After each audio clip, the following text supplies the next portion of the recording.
Hi dears, Mahalakshmi ഇന്നത്തെ എപ്പിസോഡിലേക്ക് എല്ലാവർക്കും സ്വാഗതം.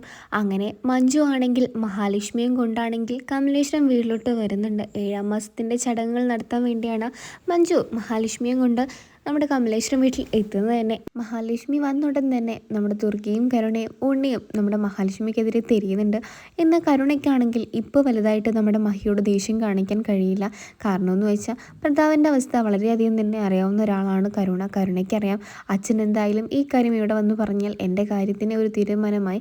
എന്നാൽ ഇപ്പോൾ ഇവളെയും കൂടെ പേടിച്ചേ മതിയാവുള്ളൂ. കാരണം ഇവളുടെ വായിൽ നിന്നും വന്ന ഇവൾ നിൽക്കുന്ന ഈ അവസ്ഥയിൽ ഞാനായിരിക്കും പിന്നെ നിൽക്കേണ്ടി വരിക. കണ്ണേട്ടൻ്റെയും പിന്നെ ഉണ്ണിയേട്ടൻ്റെയും ദുർഗമ്മയുടെയൊക്കെ വായിരിക്കുന്നതും അവരുടെ ദേഷ്യമൊക്കെ മൊത്തം എന്നോടായിരിക്കും പിന്നീട് എന്നുള്ള കാര്യങ്ങളൊക്കെ കരുണ ഇങ്ങനെ മനസ്സിൽ വിചാരിക്കുന്നുണ്ട്. അതുകൊണ്ട് തന്നെ കരുണയ്ക്കാണെങ്കിൽ മഹാലക്ഷ്മിയെ ഒന്നും പറയാനും പറ്റാത്തൊരവസ്ഥയിലാണ് നിൽക്കുന്നത് തന്നെ.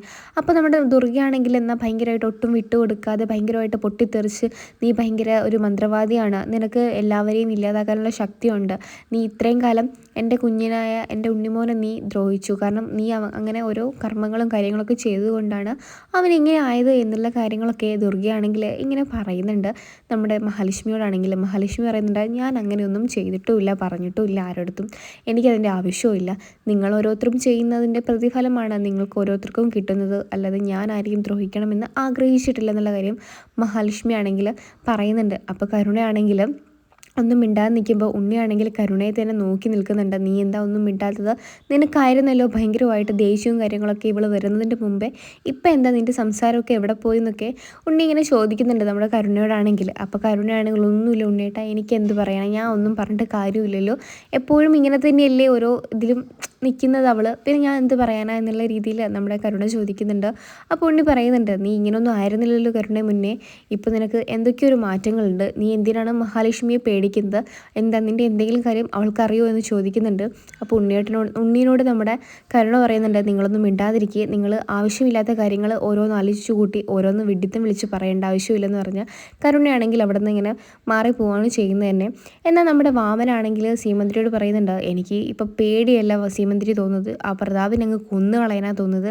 ഞാൻ അവിടെ ചെല്ലുമ്പോഴേക്കും അവനാണെങ്കിൽ ഇങ്ങനെ പറയും, ഞാനാണ് കണ്ണൻ്റെ അച്ഛനെ കൊന്നതെന്നുള്ള കാര്യം വിളിച്ചു പോവും. എനിക്കാണെങ്കിൽ ഇതൊന്നും കേട്ട് നിൽക്കാൻ വയ്യ, എന്തായാലും അവനെ കൊല്ലാൻ തന്നെയാണ് ഞാൻ തീരുമാനിക്കുന്നത്. എൻ്റെ മകനുണ്ടായിരുന്നെങ്കിൽ എന്തായാലും ഒരു കൊട്ടേഷനെങ്കിലും അവന് കൊടുത്ത് ആ പ്രതാപനെ അങ്ങ് ഇല്ലാതാക്കാൻ കഴിയുമായിരുന്നു. ഇപ്പോൾ എല്ലാവരും ഈ സത്യം പറഞ്ഞാൽ കണ്ണൻ എന്തായാലും എന്നെ വെറുതെ വിടില്ല, അതെനിക്ക് ഉറപ്പാണ്. കാരണം പ്രതാപനെ നിരപരാധിയാക്കിയിട്ട് അവൻ മാറ്റും, അവൻ എന്നോടായിരിക്കും പിന്നെ പക മൊത്തം ഉണ്ടാവുക. അതുകൊണ്ട് അവനെ ഇങ്ങനെ വിട്ടാൽ എൻ്റെ ജീവൻ തന്നെ അപകടത്തിലാണ്. അപ്പോൾ ശ്രീമതി പറയുന്നുണ്ട്, കൊന്നും കൊലയും വിളിച്ചിട്ടൊക്കെയാണല്ലോ ഇത്ര അനുഭവിച്ചത്, ഇനിയെങ്കിലും അതൊന്നും ചെയ്യാതിരിക്കുക. ആ പ്രതാപനെ കൊല്ലുന്നത് അത്ര വലിയ പെട്ടെന്നൊന്നും നടക്കുന്ന കാര്യമില്ല. അവനെ കൊന്ന അവൻ്റെ വീട്ടിലുള്ള ആൾക്കാർ വെറുതെ ഇരിക്കുമെന്നൊന്നും നിങ്ങൾ കരുതണ്ട. അവനൊരു മോളുണ്ടല്ലോ, അവൾ എല്ലാ കാര്യങ്ങളും വിളിച്ചു പറയും. അതുകൊണ്ട് അതൊന്നും ശരിയായ കാര്യമല്ല. ഒരാളെ കൊന്നുണ്ടാക്കിയ കാര്യങ്ങളൊക്കെ കൊണ്ടാണല്ലോ ഇപ്പം നമ്മുടെ മോൻ അവിടെ ഇങ്ങനെ ഒരു ഇതും ഇല്ലാതെ കിടക്കുന്നത്. ആ അവസ്ഥയ്ക്ക് നിങ്ങൾ ഇനിയും ഒരു കാരണം ഉണ്ടാക്കാൻ പാടില്ല, എന്തായാലും നമുക്ക് നോക്കാം എന്നുള്ള ഇതിൽ സീമന്തിരി ആണെങ്കിൽ വാമനയോട് പറഞ്ഞു കൊടുക്കുന്നുണ്ട്. അതിനുശേഷമാണെങ്കിൽ നമ്മുടെ കണ്ണനാണെങ്കിൽ അങ്ങോട്ടേക്ക് വരുന്നുണ്ട് നമ്മുടെ മഹാലക്ഷ്മിയുടെ അടുത്തേക്ക്. അപ്പോൾ മഹാലക്ഷ്മി പറഞ്ഞിട്ടുണ്ടായിരുന്നു കണ്ണനോടാണെങ്കിൽ, എനിക്ക് കണ്ണനോട് കുറച്ച് കാര്യങ്ങളെക്കുറിച്ച് സംസാരിക്കാനുണ്ട് എന്ന് പറഞ്ഞിട്ടുണ്ടായിരുന്നു. ഇനി ഇവർക്ക് എന്ത് പറയാനാന്നുള്ള കാര്യത്തിൽ എതിർത്ത് സംസാരിക്കുന്നുണ്ട്. എന്ത് തന്നെ പറഞ്ഞാലും അയാളെ ഈ വീട്ടിൽ നിന്ന് നിങ്ങൾ ഇറക്കി വിടണമെന്ന് പറഞ്ഞാൽ പോലും ഞാനത് അനുസരിക്കും, കാരണം അയാൾ എന്ത് പറഞ്ഞാലും ഞാൻ കേൾക്കും എന്നുള്ള രീതിയിലൊക്കെ നമ്മുടെ കണ്ണൻ ഇങ്ങനെ സംസാരിക്കുന്നുണ്ട്. അതിന് ശേഷമാണെങ്കിൽ നമ്മുടെ മഹാലക്ഷ്മി പറയുന്നുണ്ട്, എനിക്ക് പറയാനുള്ള കാര്യത്തെക്കുറിച്ച് കണ്ണേട്ടനോട് മാത്രമായിട്ടാണ് എനിക്ക് സംസാരിക്കാനുള്ളതെന്ന് പറയുമ്പോൾ നമ്മുടെ കരുണയാണെങ്കിൽ ഞെട്ടി വിറച്ച് നിൽക്കുന്ന ഒരു രംഗം തന്നെയാണ് കാണിച്ചിരിക്കുന്നത്.